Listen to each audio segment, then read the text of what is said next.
Good day, everyone, and welcome to Hairstyle After Waking Up Friday. What we have to go over today is something we checked last week. I think it was Saturday, so almost a week ago.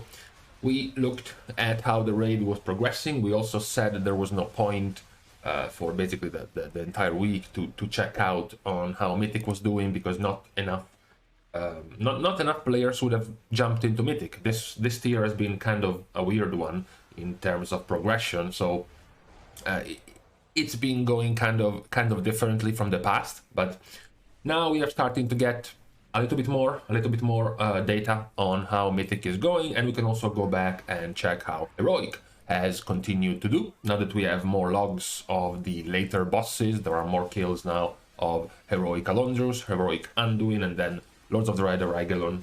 Still very few on the Jailer, so that's not gonna matter too much, but we can start taking a look and comparing to what we have gotten to last week, if there have been any changes. After all, a full reset, a full week worth of gear, perhaps also more players luckily have gotten their 2-piece set bonus, their 4-piece set bonus as well, so some of the specs are going to perform better than others, comparing the strengths of the tier sets, so we can take a look at how things have changed. But before we take a look at how things are changing, let's look at what we are being told things should be, because I wanted to take a look before we look at the reality of things, how the simulations, how the perfect AI performing a perfect rotation on a target dummy, how much damage each of the specs is going to be expected to be doing once they have their 4-piece set bonus, and more importantly, next week, next Tuesday or Wednesday,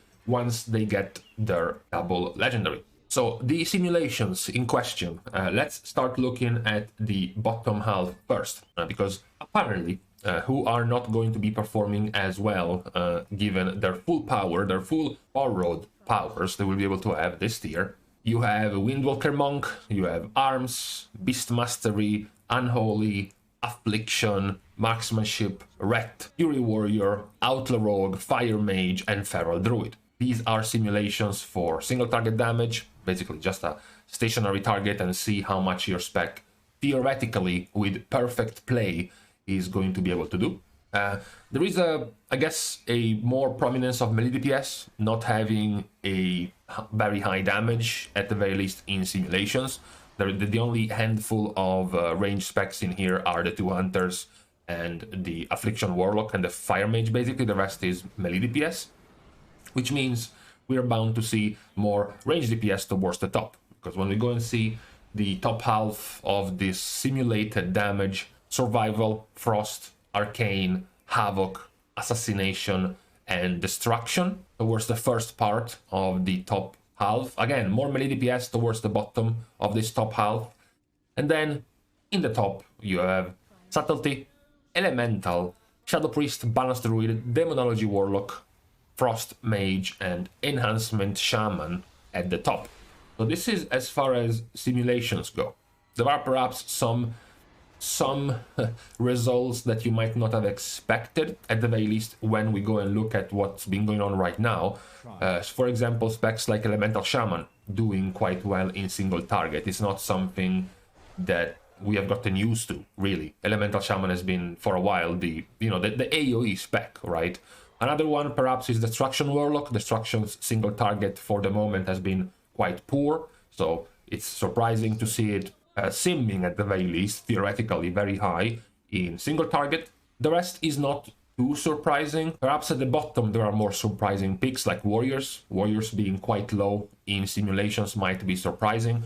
The others not so much. I think Enhancement by now shouldn't come as a surprise to most people that it's very strong, particularly in single target. Other picks were expected to be there already, like Demonology Warlock, like Balanced Druid, Shadow Priest in single target, Subtlety Rogue in single target, so it's perhaps not too surprising about these specs and their position as far as simulations go.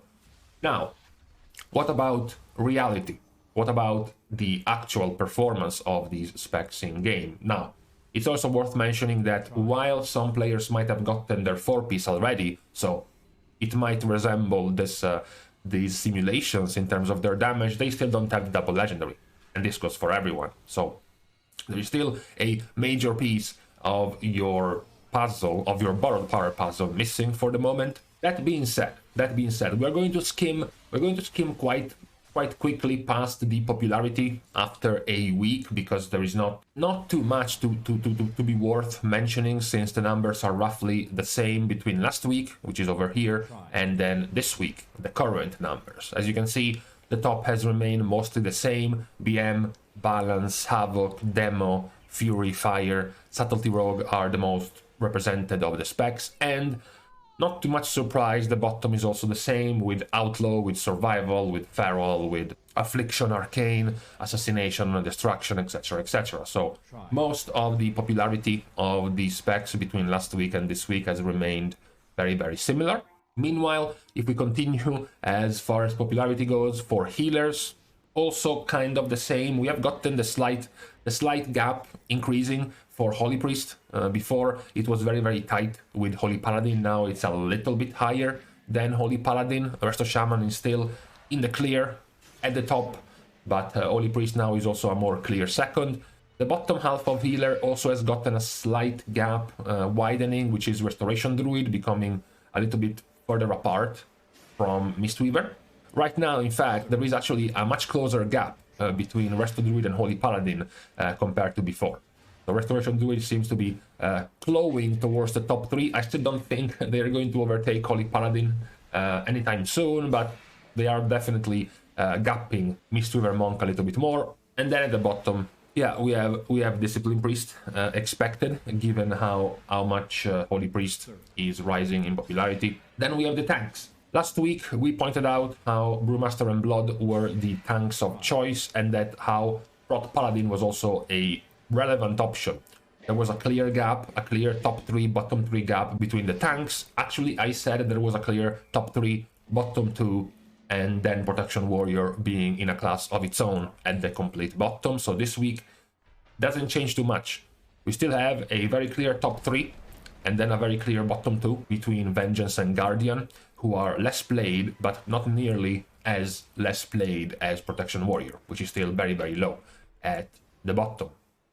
So these were the changes, or rather, these were the lack of changes when it comes to the popularity after a week of raiding. This was for Heroic. Now, what about the performance after a week, if something has changed? After all, maybe the popularity doesn't change because you're playing the same thing, but perhaps your performance does, because now more players have gotten their 2-piece, perhaps even their 4-piece, so some of the performance might be bound to change. Now, the difference in Heroic, the 2 warriors are still at the top, unsurprising. Then we also have another spec close to the top, which is Enhancement. That has also remained very similar to what we have seen last week. When we go at the bottom, we also see a slight, I guess, change. We have a switcheroo, you know. Towards the bottom half was Elemental last week, and at the absolute bottom was Affliction last week. This week we have a switcheroo because it's Elemental's turn to go at the bottom, and it's Affliction's turn to go more towards the middle in terms of overall damage in bosses in Heroic.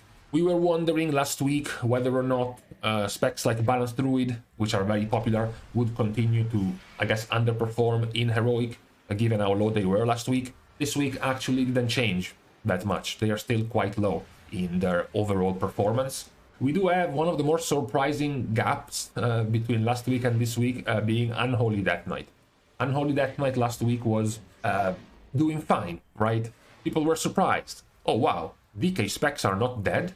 Unholy and Frost are both doing fine. What is this? Well, after a week, Frost Death Knight has continued its performance, its good performance in the raid. To the point that, you know, if you've been checking some Mythic progression, World First races, you have actually even seen Frost Death Knights in the raid. Now, in some cases, it's actually more because of things like grips than the actual damage, but still, Frost Death Knights are still doing fine. Unholy isn't. Unholy has dropped quite a lot compared to last week in Heroic. Remember when we said that the 3 mage specs were very close to each other and they were slightly sliding towards the bottom in the same formation of Fire, Arcane and Frost? This week, they also slid a couple more ranks toward the bottom even more. The hierarchy also changed a little bit. It's no longer Fire, Arcane, and Frost. It's Fire, Frost, and Arcane. Now Arcane is edging towards the bottom to give some company to Elemental and Destruction Warlocks. The reason why I thought this was interesting and also worth warning everyone about is because when you look at this and then you go back to look at what the simulations tell us, this is a borderline upside down results. You know, if you look at the simulations, you would be told that, for example, Frost, Elemental, Destruction, Shadow Priest are bound to be doing very, very well in single target simulations with their full power, and at the moment they are all towards the bottom. Meanwhile, specs that are middling, average, or even below average, bottom half of the simulations are all towards the top. Like both of the warrior specs, like Windwalker, like the hunter specs, particularly the range hunter specs towards the bottom, here are towards the top. So, number one, of course, this is not just pure single target, right? This is the overall damage of all of the bosses, which have plenty of AoE. Multiples of them have tons of AoE, so that doesn't mean everything, and also the fact that you don't have all of your borrowed powers yet. So the simulations take that into account. The current performance of the specs do not. However, as I said at the start of this video, we can, that doesn't mean we should, but we still can take a look at Mythic logs. Now, at the moment, this is going to come out a day after, so perhaps there's going to be a few more. At the moment, there aren't even 1,000 logs for each and every one of the specs. As a matter of fact, for the majority of the specs, the average logs is like 350, 400 of each DPS, going towards the bottom for the least represented. But we can take a look, you know, a preliminary look at how Mythic is doing so far. Obviously, the only reason why I thought taking a look at it would have been interesting is because it is going to be much different than Heroic. That's why I thought it was going to be interesting. Because once we look at Mythic, up to this point, the performance of the specs in Mythic raiding is as follows. Now we have some interesting changes right from the start, right? Because we do see specs that were towards the top, specs like Frost Death Knight, specs like Windwalker Monk, specs like Arms Warrior, even Havoc Demon Hunter. All these specs that used to be at the top in Heroic, or towards the top half, healthy state in Heroic, are now towards the bottom in Mythic. We also have another switcher, specs that were much closer to the bottom in Heroic, specs like Elemental, specs like Shadow Priest, specs like Frost Mage, specs like Marksmanship Hunter, which was in the middle before. Even the other two mage specs that were towards the bottom, like Fire and Arcane, in Mythic are actually towards the top. Obviously, the biggest of the switcheroos at the moment seems to be Elemental. Elemental went from being second last in Heroic to second best in Mythic. This is quite a massive jump, right? What is surprising is that also we saw this in the simulations. Elemental is bound with their 4-piece and the double legendary, and the synergy with their Fire Elemental particularly is bound to have a very strong single target damage. So, of course, they don't have the double legendary yet. Perhaps, you know, we could make the correlation that guilds who went into Mythic are the more prepared ones, are the ones that did more of the splits, for example, to get better and more tier sets to their raiders. So maybe the specs shown in the Mythic logs at the moment are played closer to the fullest of their power, both in the item level they are going to have, in the 4-piece they're going to have.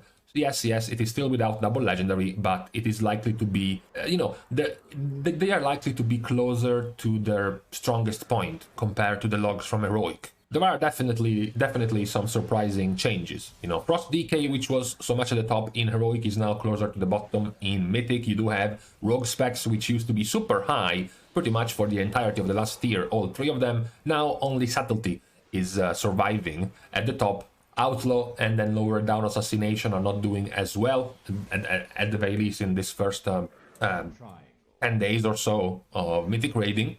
So this is the, at the moment, preliminary look at how Mythic is shaping up to be. Of course, next week is going to be an even bigger change. Once we all get our double legendary, we will be able to see perhaps even wider changes amongst all specs.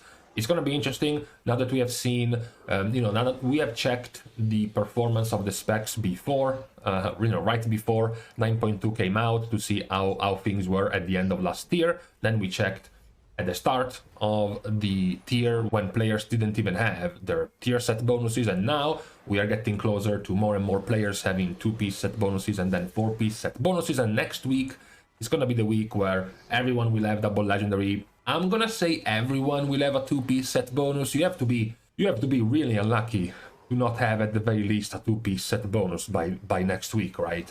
Come on. I don't wish it. I don't wish it upon my worst enemy to not have a 2-piece set bonus after what, a month of the raid being open. That would be very unlucky. Okay, it is more understanding if you haven't quite gotten your 4-piece set bonus next week.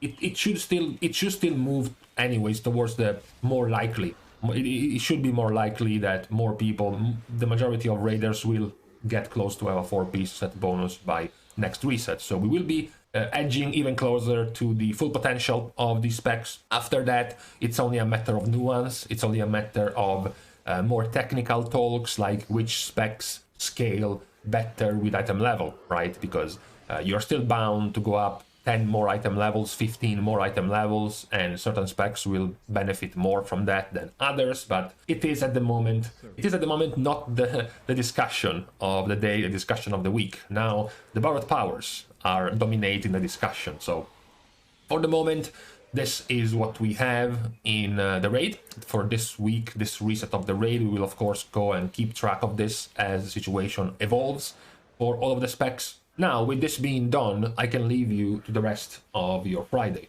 the start of your weekend. Thank you, of course, guys, for watching the video and for helping me and my channel grow. You can do more, of course, by liking on the video and commenting down below, as well as subscribing to the channel as well.